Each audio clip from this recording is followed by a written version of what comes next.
Soit avec vous. Évangile de Jésus-Christ selon saint Luc. Gloire à toi, Seigneur.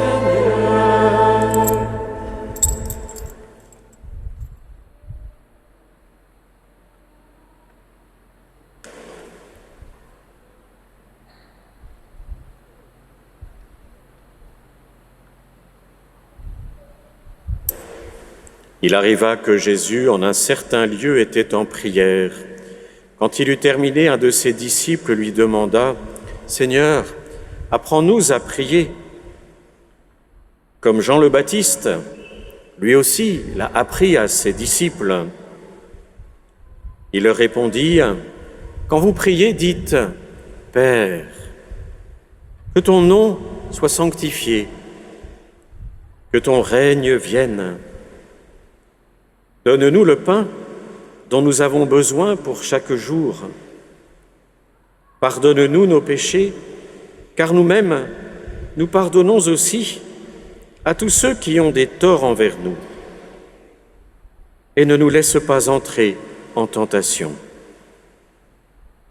Jésus leur dit encore, « Imaginez que l'un de vous est un ami et aille le trouver au milieu de la nuit pour lui demander, « Mon ami, prête-moi 3 pains, car un de mes amis est arrivé de voyage chez moi et je n'ai rien à lui offrir. » Et si de l'intérieur l'autre lui répond « Ne viens pas m'importuner, la porte est déjà fermée, mes enfants et moi nous sommes couchés, je ne puis pas me lever pour te donner quelque chose. » Eh bien je vous le dis, même s'il ne se lève pas pour donner par amitié, il se lèvera à cause du sans-gêne de cet ami et il lui donnera tout ce qu'il lui faut. Moi, je vous dis, demandez, on vous donnera. Cherchez, vous trouverez. Frappez, on vous ouvrira. En effet, quiconque demande, reçoit. Qui cherche, trouve. À qui frappe, on ouvrira. Quel père parmi vous, quand son fils lui demande un poisson, lui donnera un serpent au lieu du poisson, ou lui donnera un scorpion quand il lui demande un œuf? Si donc vous, qui êtes mauvais, vous savez donner de bonnes choses à vos enfants, combien plus le Père du ciel donnera-t-il l'Esprit Saint à ceux qui le lui demandent? Acclamons la parole de Dieu. Louange à toi, Seigneur Jésus. Alléluia, Alléluia, Alléluia, Alléluia, Alléluia,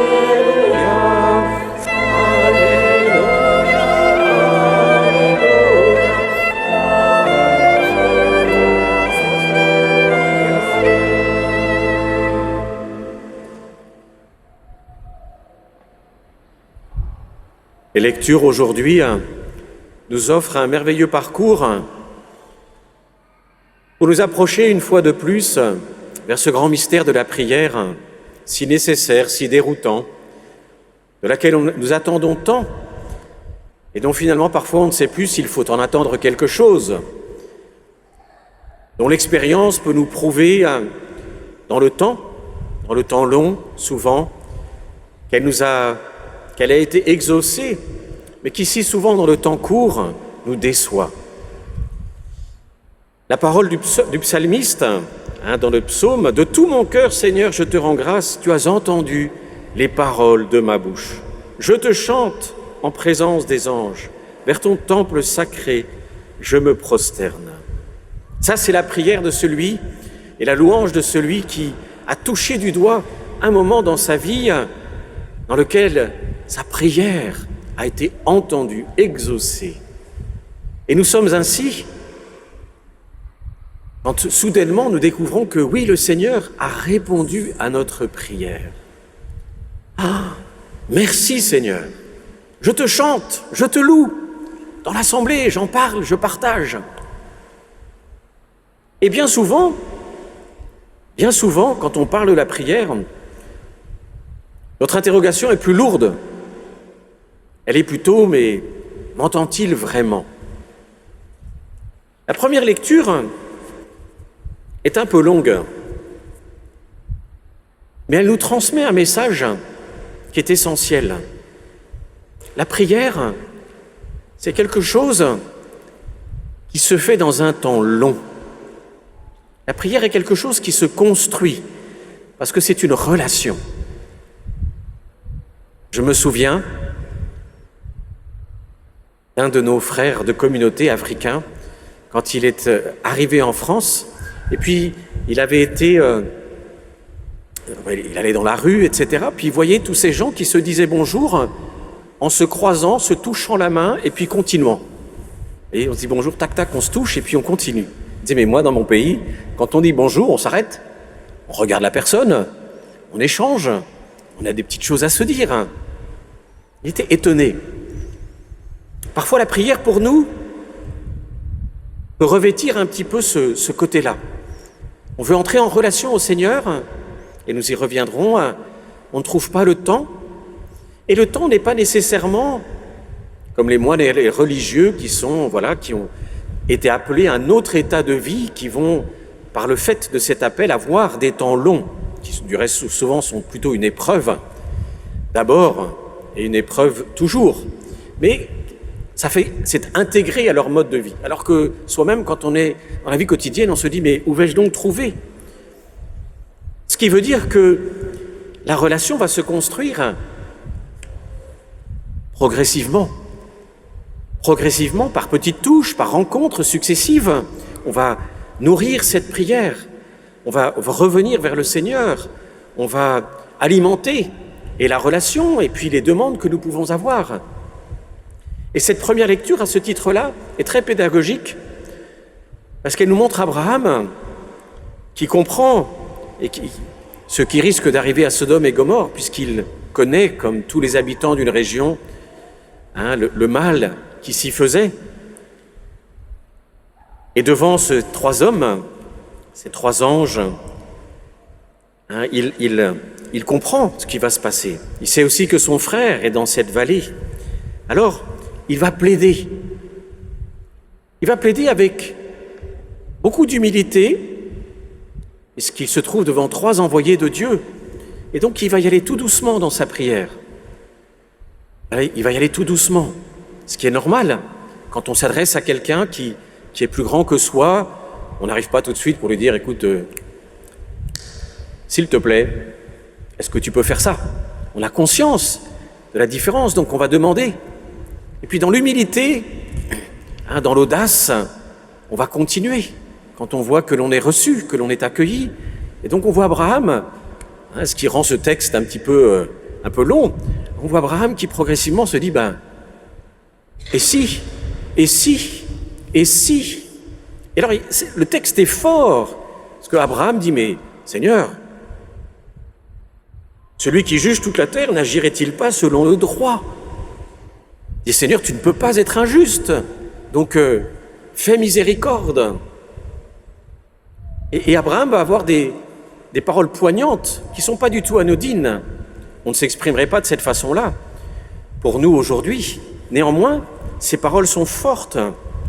À la fois, il sait prendre sa place. J'ose encore parler à mon Seigneur, moi qui suis poussière et cendre. Mais il continue. Et donc, il y a quelque chose de très beau. Parce que cette humilité, on le devine, elle est pleine d'amour. Abraham n'est pas dans une humilité, vous voyez, où il se cache, il se dit oh, je ne vaux rien. Non, non, elle est pleine d'amour. Parce qu'elle est pleine d'amour, eh bien, il continue. Il va aller jusqu'où il pense pouvoir aller. Et notre prière est donc quelque chose que nous allons développer. Et développer tout au long de la vie. La prière n'est pas quelque chose, ce n'est pas une relation que nous construisons sur le temps court. On apprend à découvrir le Seigneur. Et de ce point de vue-là, l'Évangile et l'enseignement du Notre Père tel qu'il nous est donné dans l'Évangile selon saint Luc est extrêmement fort. Parce que pour nous apprendre à prier, la première chose que fait Jésus, c'est de nous mettre devant quelqu'un. Il nous met devant son Père et notre Père. Père. Il nous demande donc de le regarder. On sait très bien, en famille, entre amis, si on se dit bonjour, si on s'appelle par notre nom et qu'on ne se regarde jamais en face, on se dit, oh là là, il y a quelque chose qui ne va pas.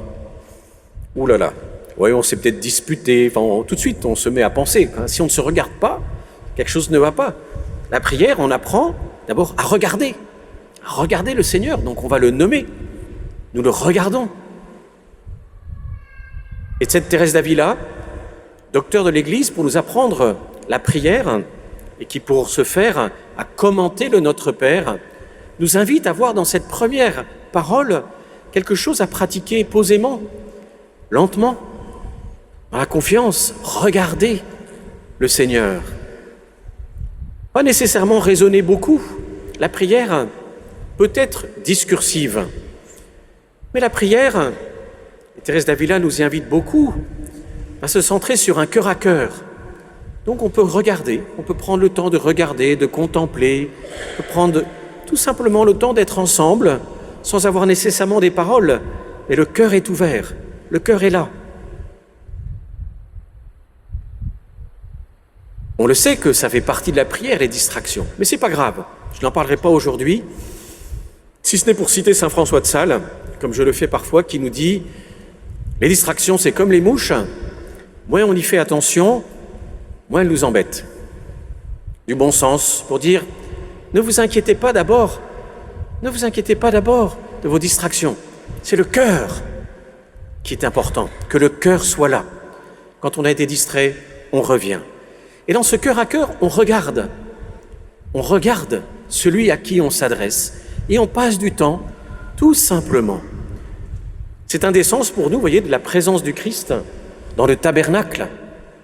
On peut venir à l'église et être là, on s'assied, on le regarde, il nous regarde, nous nous regardons. Il y a quelque chose de simple, de très simple dans la prière. Et c'est parfois parce que c'est si simple qu'on a besoin de remplir le vide, alors qu'en fait, on apprend à être dans cette simplicité. Et puisqu'on le regarde attentivement, eh bien on va prendre le temps de l'honorer. On va prendre le temps de le regarder en disant « mais que ton nom soit sanctifié, qu'il t'arrive de bonnes choses ».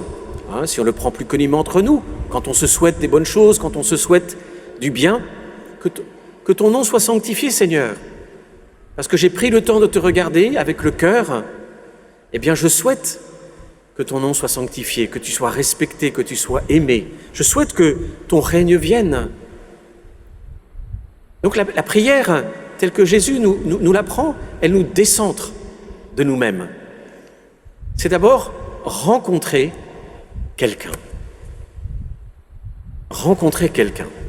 Et tous les grands priants, tous les mystiques, nous disent l'essentiel, c'est l'amour. Alors ça n'est pas facile, même si tous, quand ce mot est prononcé, cela résonne dans nos cœurs, c'est moins simple, puisque dans l'expérience de la prière, on arrive avec tout ce qui fait notre journée, notre quotidien, avec tout ce qui alourdit le cœur, tout ce qui alourdit l'esprit, tout ce qui le distrait. On arrive aussi avec la fatigue, beaucoup de choses. Donc bien souvent, on est dans tout cela, et il faut du temps pour se calmer. Mais déjà, quand on le fait avec le cœur, eh bien c'est qu'on est déjà présent. Prendre du temps auprès du Seigneur, par exemple, dans une église ou chez soi, ou bien quand on est dans la vie, on marche, on conduit, on prend du temps pour revenir au Seigneur. C'est de l'amour. C'est de l'amour. On fait tout cet effort pour être auprès de lui. On ouvre notre cœur pour être en sa présence et on s'adresse à lui. C'est très important de ne pas faire de la prière une espèce de moment extatique, vous voyez, où il est beau, il est magnifique. Il y a des moments dans la prière qui sont comme cela, mais la prière, ce n'est pas cela. La prière, c'est d'être face à face, ensemble avec le Seigneur, dans une rencontre qui va au contraire inclure notre quotidien. Ce sont les demandes qui viennent. Donne-nous le pain dont nous avons besoin pour chaque jour, ce qui nous préoccupe, ce qui nous occupe, c'est-à-dire aussi notre travail, tout ce qui se passe dans notre vie quotidienne, les soucis du quotidien. Pardonne-nous nos péchés.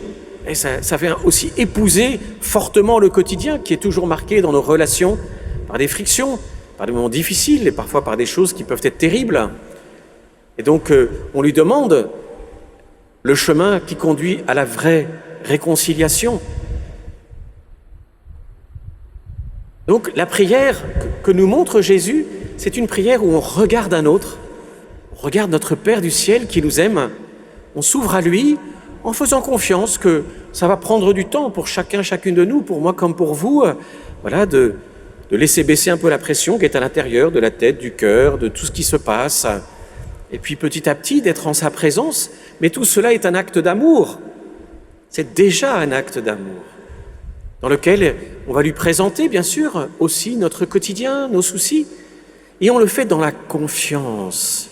Et c'est là que la deuxième lecture est tellement importante. Alors dans un langage qui nous parle peu souvent, parce que c'est une analogie qui s'enracine dans la vie quotidienne de saint Paul. Dieu nous a donné la vie avec le Christ. Il a pardonné toutes nos fautes. Il a effacé le billet de la dette qui nous accablait, en raison des prescriptions légales pesant sur nous. Il l'a annulé en le clouant à la croix. Qu'est-ce que ça veut dire? Ça veut dire le billet de la dette, parce que à cette époque-là, quand on faisait du commerce, on écrivait les choses sur des tablettes d'abord, ensuite sur des papyrus, on écrivait. Et il y avait un témoin. Ah, tu me dois. Il a effacé le billet de la dette en le clouant à la croix. C'est-à-dire que par son sacrifice, Jésus a pleinement restauré cette relation avec Dieu. Je n'ai pas à venir à lui, pour le traduire autrement, avec de la peur, de la culpabilité, du remords. Est-ce que tu me regardes? Est-ce que tu m'aimes? Est-ce que vraiment tu me regardes? Est-ce que vraiment tu m'aimes? Non, il a pardonné toutes nos fautes. Quand on va se confesser, c'est pour renouveler en nous cette grâce du pardon, parce qu'on sait que certaines de nos fautes ont pu alourdir nos cœurs, mais ça n'est jamais pour nous dire « Est-ce que tu m'aurais oublié? Oh, est-ce que finalement, tu gardes pas un petit peu de rancœur? Est-ce que ?» Or, on sait que toutes ces choses-là nous habitent beaucoup trop. La foi nous fait dire que l'amour de Dieu pour nous est indéfectible. Indéfectible. Cet amour ne change pas. Et encore une fois, quand on va auprès du sacrement de la réconciliation, c'est pour que la grâce soit renouvelée, que nous soyons plus légers. Mais ça n'est pas parce que Dieu nous a regardés autrement. Et ça, c'est tellement important. Parce que ça veut dire que même quand je suis au fond de mon péché, je peux me tourner vers le Seigneur dans la confiance, comme un petit enfant qui raconterait à son Père du ciel « Tu vois, là j'ai mal fait, là j'ai raté. Bon, oui, tu le sais, c'est pas la première fois, mais dans la confiance. » Et ça, c'est ce qui change tout, frères et sœurs. C'est ce qui change tout dans la prière. On ne prie pas parce qu'on est parfait. Il n'y a pas les gens que Dieu exauce parce qu'ils sont parfaits. Non, Dieu écoute toute prière. Dieu exauce nos prières. Souvent, il le fait dans un temps long. C'est pour ça que, dans la suite de l'Évangile, il nous invitera à demander, chercher, frapper. Donc on sent quelqu'un qui s'engage dans la prière. Une prière qu'il va reprendre, qui va continuer, dans laquelle il va persévérer, dans laquelle il va accepter d'être patient, mais qui se joue dans la confiance. Alors c'est compliqué de faire fi de la culpabilité, parce que généralement, elle ne nous lâche pas comme ça. Mais dans la foi, c'est là que les contenus de la foi sont importants. La foi m'enseigne. Dieu nous a pardonné dans le Christ. Il a donc restauré cette relation avec nous. Nous pouvons à n'importe quel moment, quelle que soit notre situation, nous tourner vers Dieu notre Père et le regarder vraiment. Lui dire « Père, tu es là » et lui parler de ce qui nous habite, lui parler de ce que nous portons. Et c'est tellement important parce que c'est le plus grand obstacle à la prière. Cette conception que nous avons, quelque part derrière dans le cerveau, et qui nous fait dire « Mais est-ce que vraiment, moi, c'est possible ?» La foi nous enseigne, le Christ est mort pour tous. C'est ça qui est tellement fort. C'est pour ça que c'est important de lire les Écritures, pour accueillir, comme les apôtres l'ont fait en leur temps, cette réalité. Dieu est mort pour tous ses enfants. Il n'y a pas d'exception. Et donc on peut toujours venir à lui en lui disant « Père, je suis là ». Alors parfois c'est comme le psalmiste, dans l'action de grâce, dans la joie, dans la louange, parfois dans la prière, l'intercession, comme dans la première lecture. On a conscience que le monde dans lequel nous sommes a besoin de prière. Et donc nous intercédons et nous passons du temps à intercéder pour le monde dans lequel nous sommes et pour les nôtres, pour nos intentions, pour tout ce qui fait notre contexte de travail, de famille, paroissiale, ecclésiale, etc. Mais aussi pour prendre du temps où nous le regardons et nous savons regarder avec amour par le Seigneur. C'est ça qui est derrière cette prière. Si Jésus nous enseigne de cette façon, où il nous fait tout de suite regarder Dieu et l'appeler par ce nom si intime, c'est bien pour nous dire « Ton Père te regarde toujours avec amour. Viens à lui, parle-lui. Continue ton chemin avec lui, il est toujours avec toi. » Bien sûr, nous sommes pécheurs, je le suis comme vous, et donc notre chemin se fera avec des hauts et des bas tout au long de la vie, pour moi comme pour vous comme pour moi. Mais rien de tout cela ne peut modifier le regard d'amour de Dieu sur nous. C'est pour ça que nous avons des croix dans nos églises. C'est pas morbide, pas pour se flageller, c'est pas pour se faire mal. C'est pour nous dire, mais non, ça y est, tout le poids de nos fautes a été pardonné en Jésus. C'est ça, la croix. Pour dire, mais je n'ai pas apporté la culpabilité, le remords. Non. C'est pour ça que les croix sont importantes, les crucifix. Parce qu'ils nous disent, oui, tu peux dire « Père » avec tout ton cœur, même si ton cœur est lourd. Alors demandons cette grâce au Seigneur, d'être renouvelés dans notre regard de foi. Demandons au Seigneur de faire que la prière soit de plus en plus dans cette confiance, que lui nous regarde toujours avec amour, même si nous, on arrive toujours avec un sac plein de mille et une choses, pour vous comme pour moi, et qui fait que notre chemin dans la prière n'est pas toujours facile. Le regard de Dieu ne change pas.